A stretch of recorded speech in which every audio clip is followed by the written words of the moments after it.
pessoal, meu nome é Patrícia Beatriz Alta, sou acadêmica de Pedagogia pela Universidade Uninter de Lajeado, com o R1 2222-297 e estou aqui para compartilhar com vocês o meu vídeo. O meu vídeo é referente ao trabalho do estágio de ensino médio, que é sobre o avanço da tecnologia. Eu já fiz uns slides para mostrar para vocês certinho, tá? Acompanhem lá. Comentado, meu trabalho então é sobre a evolução da tecnologia. Pois é, mas como é sobre estágio de ensino médio, a primeira coisa que pensamos é adolescente, professor, tecnologia. Pois é, mas qual é a principal tarefa do professor de ensino médio? Pois é ministrar e preparar o material didático, aplicar provas, desenvolver trabalhos em aula e esclarecer dúvidas. E, sem dúvida, ser uma pessoa responsável, estar ciente de suas responsabilidades e funções, pois refletem diretamente sobre as suas práticas. Pois é, e a evolução da tecnologia?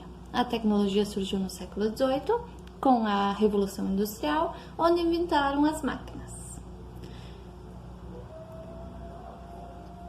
Lá no século XX, ainda não havia internet e era difícil as pessoas se comunicarem umas com as outras.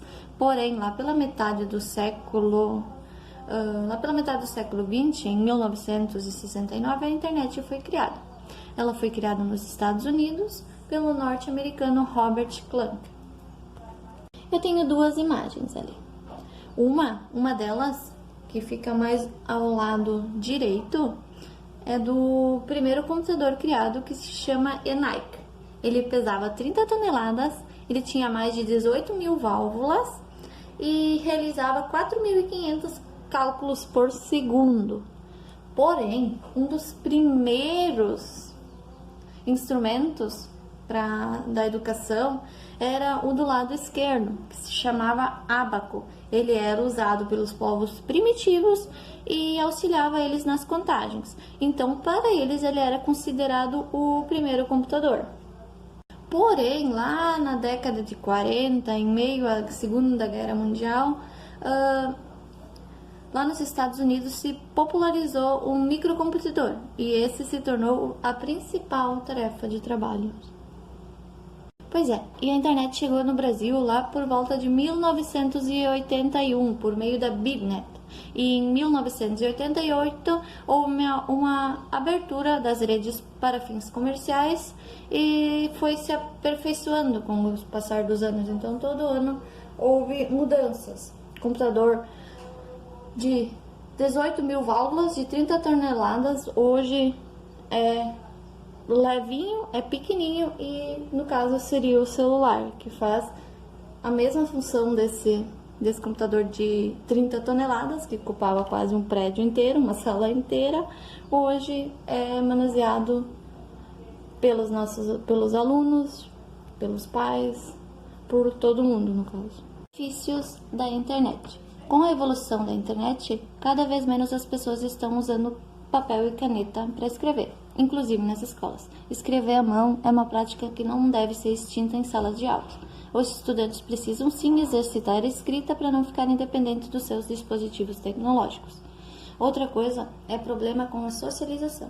Os nossos alunos estão se prendendo em bolhas particulares e sim, é muito importante usar a tecnologia em sala de aula para fazer trabalhos em grupo e incentivar a colaboração, mas sem deixar de lado a interação office.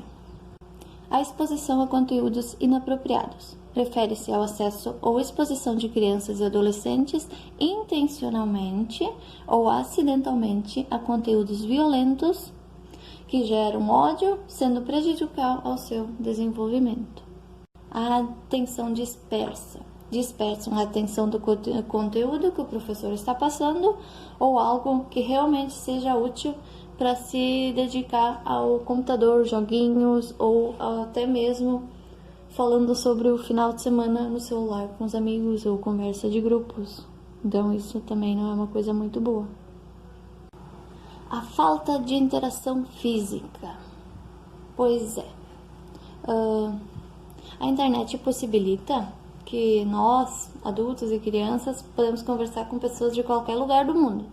Porém, isso também gera efeitos negativos. A gente não pode deixar de entrar em contato pessoalmente com nossos colegas, jogar futebol, fazer algo que realmente exercite a gente, do que ficar só na frente do computador. Pois é, também temos os benefícios, né, gente? Não é só os malefícios, tem os benefícios também. E um dos benefícios é a criação de um melhor ambiente de aprendizagem. A tecnologia ajuda a estabelecer uma sala de aula mais ativa e interessada, com estudantes participativos e atentos. Aprimorar a retenção de conhecimento.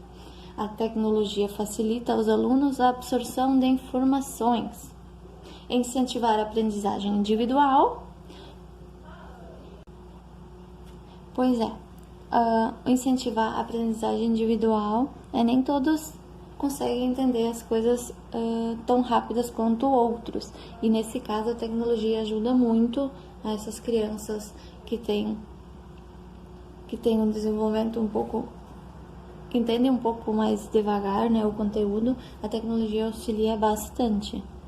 Também a internet ajuda a incentivar a colaboração. A tecnologia serve como vetor para estimular a colaboração entre os alunos. Pois é, aulas EAD ou aulas online. 2020, em época de pandemia, a opção para não parar os estudos era aulas online. Apesar do uso da internet ser algo comum nos dias de hoje, não são todos os alunos e famílias com acesso à internet e computadores disponíveis em casas para o uso, né? Nem mesmo um apoio familiar para a realização das atividades.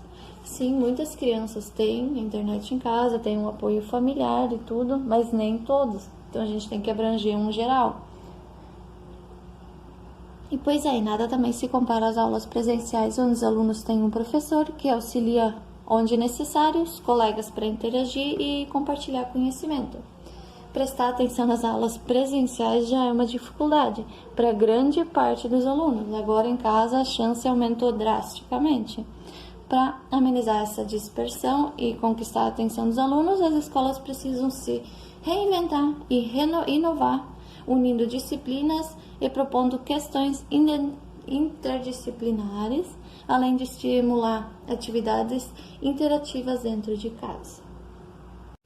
Como evitar o uso exagerado do celular? Sabemos que em sala de aula aparelhos celulares são proibidos, porém à distância ou em casa isso não é possível, e com isso cabe aos próprios alunos criarem responsabilidades e priorizar primeiro os estudos e permitir visualização em determinados horários. Estipular sim um horário para estudos e um horário para o celular. Isso é uma das principais coisas para evitar o uso exagerado do celular. A criança também precisa estar ciente dos pontos positivos e negativos que possui o celular e a internet, né? Pontuar limites. Na hora das refeições, das aulas e do descanso, o aparelho deve permanecer guardado. É um método que irá auxiliar bastante na hora de estudar. Compartilhar com os amigos e familiares os horários de estudos, deixando-os cientes de que nesse horário nesse horário não será atendido ligação ou respondido mensagens. Isso irá auxiliar bastante o uso exagerado no celular, principalmente na hora dos estudos. Pois é, gente, seria isso.